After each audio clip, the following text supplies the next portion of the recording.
요즘 아파트에 거품이 잔뜩 끼었기 때문에 매매보다는 전세를 선호하는 분들이 많이 계시죠. 그런데 아주 특이한 사례지만 모르면 당할 수밖에 없기 때문에 오늘 이 영상을 준비했는데요. 먼저 구독자님께서 보내주신 사연부터 여러분께 소개해 드리겠습니다. 안녕하세요. 평소 표용호TV를 보고 경제 공부에 많은 도움을 얻고 있습니다. 많은 분들이 궁금한 부분들이나 제보 등을 하시는 것 같아 저도 궁금한 부분이 있어서 조언을 얻고자 문의드립니다. 제가 지난 2018년에 전세로 파크하비오 오피스텔을 2년 계약을 하고 2020년에 재계약할 당시에 정부에서는 집값의 5% 이상 못 올리게 규제를 했었는데요. 그래서 저도 올리는 금액을 5%로 예상을 했었지만 당시 집값이 크게 뛰었던 터라 집주인이 1년에 5% 또다시 다음해 21년에 5%로 올리자고 하더군요. 이렇게 편법으로 제한하는 경우가 있군요. 조건이 마음에 안 들어도 다른 집 전세를 찾으면 5% 두 번 올려주는 금액보다 더 줘야 해서 그러겠다고 하고 2020년도에 1년에 5%씩 더 올려주기로 하고 계약서를 썼습니다. 계약서 내용에 특약으로 썼고요. 서민들 생각한다고 법으로 5% 이상 못 올리게 만들어 놨어도 특약에다가 적으면 법을 어긴 게 아닌 게 되는 건가요? 당시 파크하비오 오피스를 저처럼 그런 식으로 재계약한 세대들이 있다고 들었습니다. 현재 저희 집은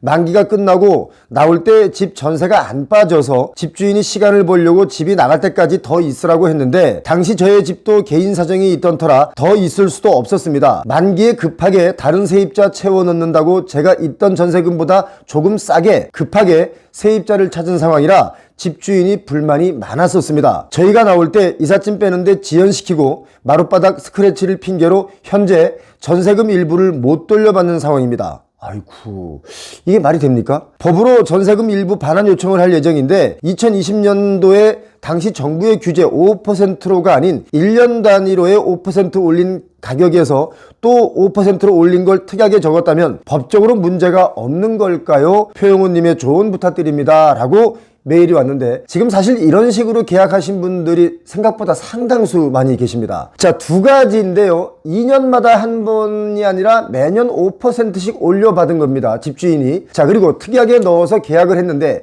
이게 법적으로 문제가 있느냐 없느냐. 자, 이 부분은 저희 채널의 자문이면서 이 부분의 전문가인 변호사에게 잠시 뒤에 물어보도록 하고요. 자, 전셋집을 나오면서 아직도 못 돌려받은 금액이 있는데 바닥에 스크래치를 핑계로 안 돌려준다면 한마디로 이 사람 심성이 굉장히 나쁜 사람입니다. 우리가 이사를 들어오고 나갈 때 마룻바닥이 뭐 뜯겨 나가는 정도의 스크래치라면 몰라도 아주 적은 잔 스크래치는 사실 각오하는 거 아닙니까? 그리고 살짝 조금씩 스크래치는 납니다. 그 정도 감안하지 않고 세를 놓는다는 거 이거 이해가 안 갑니다. 그리고 그렇게 아낄 거면 왜 세를 줍니까? 본인이 다 끌어안고 쓰지. 안 그렇습니까? 자, 전세 금액을 매년 5%씩 올린다는 거, 이 부분 저도 이야기를 많이 들어봤는데요. 변호사에게 직접 한번 물어보도록 하겠습니다. 보통은 이제 2년 계약을 하시고 2년에 한 번씩 올리고 그리고 나서는 1년에 한 번씩 올릴 수는 있어요. 편법은 아니고요. 주택임대차 보호법상 차임 증감 청구권이라는 게 있습니다. 그거에 의하면은 이제 올릴 수는 있는데 중요한 것은 반드시 올려야 되거나 올릴 권리가 있는 것은 아니고요. 임차인과 임대인이 서로 차임의 증감을 서로 청구할 수 있고 서로 협의가 되셔야 돼요. 집주인이 올려달라고 해서 무조건 올려주셔야 되는 그런 권리는 아니에요. 그런데 지금 5%씩 해마다 올려주는 특약사항을 넣어서 계약을 했는데 이런 경우는 이제 또 다른 어떤 그 법적인 문제를 제기할 수는 있습니까? 어떻습니까? 보통 두 번째 재계약하실 때 그런 문구를 넣으시는 경우가 많거든요. 특약사항으로 1년에 한 번씩 5%씩 더 올리겠다. 그렇게 하면은 이제 임차인분들 좀 고민에 빠지세요. 그러면 이 집을 계약을 안 하고 다른 집을 갈 거면 뭐 이사 비용이라든가 뭐 다른 주택은 더 오르는 경우가 많으니까 네. 그냥 울며 겨자 먹기로 그래 1년에 5%씩 두 번 올려주겠습니다 하고 합의를 하시는 경우가 좀 있거든요. 합의를 안 하셔도 됩니다. 이 계약갱신 청구권을 행사하실 때는 집주인이 계약 갱신하시는 것을 특별한 사정이 있는 경우 제외하고는 거절할 수가 없어요. 대신 집주인이 차임을 이렇게 올려달라고 했을 경우에는 임차인이 합의를 안 해주시면 집주인이 마음대로 올릴 수는 없어요. 그러니까 갱신은 하실 수 있고 차임에 대해서 협의가 안 되시면 뭐 분쟁조정위원회 이런 데로 가실 수는 있지만 계약을 뭐 해지당하신다거나 전세 계약을 갱신을 못 하신다거나 이런 문제가 없거든요. 못 올려주신다고 이렇게 말씀을 하고 합의를 안 하시고 갱신 청구권을 사용하셔도 되는 부분이에요. 그런데 이분의 경우는 지금 매년 해마다 5%씩 올려줬다는 거예요. 특약사항에 넣어서. 아마도 본인이 그걸 거절할 수 있다는 걸 모르고 합의를 하신 것 같아요.